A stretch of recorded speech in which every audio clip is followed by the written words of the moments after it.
My name is Walter Koenig. I am the Senior Commercial Officer from the U.S. Embassy in Kabul, Afghanistan.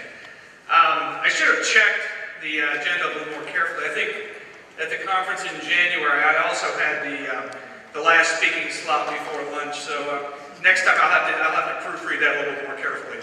I do want to cover some points. I promise to stick within my time, and I just want to share some excitement that I feel, my team feels, working in Afghanistan right now. It's clearly a very historical time. There's clearly some very positive trends. And I was thinking this morning, while I was kind of running through my head what I was going to say to you all today, that a lot's happened since the last time I was standing up in front of you all. About 6 months ago, I was on the same podium talking about some of the things we were going to be working together on in order to develop the private sector in Afghanistan. And even over the last 6 months, we've seen some very, very significant developments. We've had some very, very successful events, and we've made some very substantial progress. And I just kind of wanted to, first of all, go through some of that, and then I want to talk to you about what I'll be talking to you about, I guess, in the next 6 months when I stand up in front of you as success stories. So, I guess I do the slide myself. Is this? Okay, good. I just want to talk briefly, for those of you who don't know what the Commerce Department does. We have some programs specifically to promote private sector growth. Then I want to talk about some of the events that are coming up to push private sector growth forward and some near-term opportunities. Whoops. There's really two pieces to the program that the Commerce Department brings to Afghanistan to promote private sector development. There's what I would view our primary mission, which is to expand trade and investment in Afghanistan. Our mission here is a little bit different than it is in the standard mission from the U.S. government standpoint, in that we not only try to promote U.S. business imports into Afghanistan, we also try to support exports from Afghanistan. We also, by the way, support many other countries who are looking to expand, do business, and invest in Afghanistan as well. Simple reason for this is because economic stability in Afghanistan as a mission objective trumps everything else in terms of parochial interests of U.S. business in Afghanistan. The second piece of our mission is a capacity building mission, and there we again have two pieces. There's one that deals with human capital development, and the other deals with institutional development. And just in brief, the human capacity development or human capital development capacity building aspect involves training of certain key individuals in certain key sectors. These aren't broad programs, they're very focused in very key industries with the ultimate objective of encouraging more product export from Afghanistan. Institutional capacity building is really mostly contained within our efforts to improve, strengthen, and broaden the commercial law infrastructure within Afghanistan. And such projects we're undertaking right now is the development of better capacity in terms of mediation and arbitration, and a lot of training and educational programs within the universities here in Afghanistan. Since we last talked, we had our first trade mission. It was a great success. There'll be more, and I'm going to talk about that in a minute. In February, it was led by our Undersecretary Sanchez, who heads the International Trade Administration, so he's several pay grades above myself, and it was great to get him here. The focus sectors really kind of resonate with a lot of the focus sectors we've heard about today, namely construction materials, agribusiness, transportation, information technology, and things that support these key industries. For our first trade mission, it was oversubscribed from the U.S. standpoint. That is, we had more companies wanting to come to Afghanistan for the first time than we had slots to accommodate them. That's good news. And hundreds of Afghan companies attended. And the net result, we're all about net results in business. Hundreds of connections were made, and over $20 million of deals entered into the pipeline as a result of just this one trade event. And that pretty much went across all those sectors that I just described to you. So based on what we see as one of our key strengths as the Commerce Department, that is bringing people together, helping to facilitate deals, we will be doing more trade missions and more reverse trade missions where we send Afghan businessmen to the United States as well. And I'll tell you a little bit about those in a minute. Stepping back to kind of looking at current events a little bit, I think really 3 recent developments have made very significant impacts on the business sentiment in Afghanistan. And those of you who are business guys like myself understand sentiment drives a lot in terms of performance of the market, availability of opportunity, and overall success. So business sentiment is a very, very important thing. And there's been 3 really very, very significant developments. The positive news story, item number 1, is that we've seen demonstrable improved security situation, particularly in Kabul. I can tell you personally, I was involved in 2 incidences that were very different in the way that they were handled by the local security forces.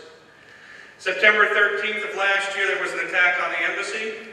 It was a single point attack, and initially the remediation or the handling of this event was Afghan-led, but ISAF forces had to come in later and take care of the situation. It took over 22 hours.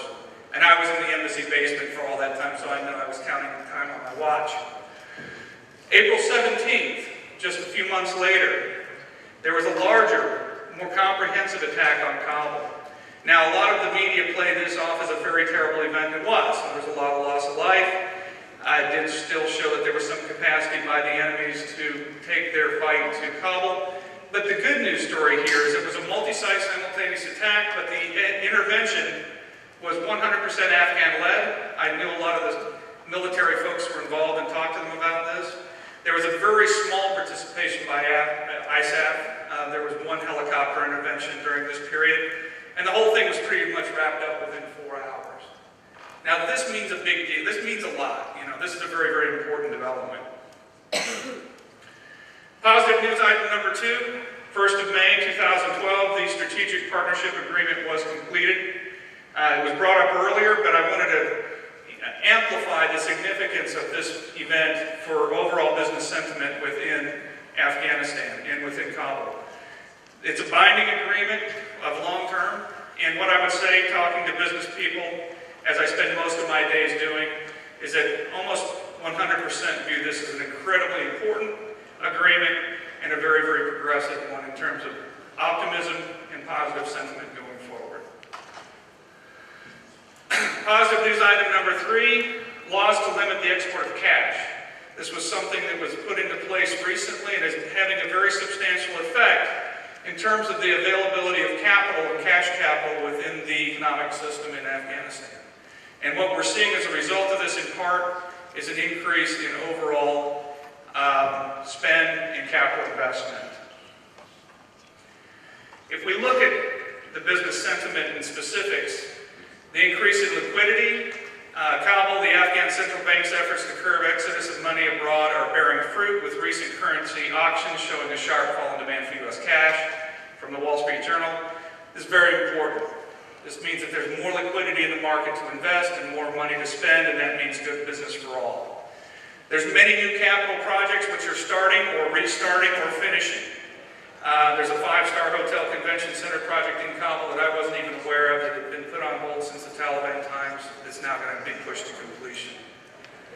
And the previously stagnant real estate market is now moving and vibrant. I've got lots and lots of anecdotal and real statistics that show that property sales transaction rates are increasing, and this is a good sign of healthy capital investment. So, what are we going to do going forward? There's a lot that we can continue to do to capitalize on the momentum that we see in the market right now.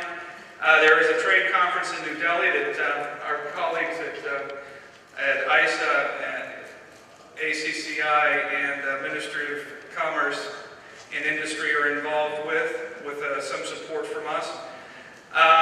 There's a big conference that we're going to do in Herat in September. Okay, we're going to take the model we used for the February event, and we're going to expand it and make it better. And we're going to expand it by inviting companies not only from the United States, but I've already been in touch with my counterparts within the EU mission, the Japanese mission, and others. And we're going to make it a truly global trade and investment event, which, like the event in February, will be focused on actual deal-making versus theoretical discussions. So this should be quite the event. We're going to continue to focus on our capacity building programs. We have our commercial law development people who will be working extensively over the summer to improve the commercial and legal infrastructure within Afghanistan. And right now, as our Al-Sharif, we have some carpet experts who are working with the manufacturers there to help them to network effectively into new distribution partners in the United States, including Macy's department store. And my bottom line message, as it's always been here, is we're here, if you're not already, to become part of the Afghan story, success story that I see unfolding. If you are here, we're here to help you meet those who are coming here. That's one of our biggest strengths as the Commerce Department, is bringing people together with a view of helping to facilitate good business. We're going to continue to support the establishment of local business licenses with our colleagues at ISA, which we're doing more and more of, by the way, on behalf of U.S. businesses than we've ever seen before. We're here to give you market information, trade events, and the bottom line here, guys, is we're on your team. You have my email address. I'm at lucky table number 13 today, and tomorrow, and I really look forward to having some productive one-on-one sessions with all of you. If you are interested in the event and are participating either as an international company or as a local host company, please get my card. I want to be in touch with you, as I see this as an incredibly great opportunity for all. Thank you very much today. Appreciate it.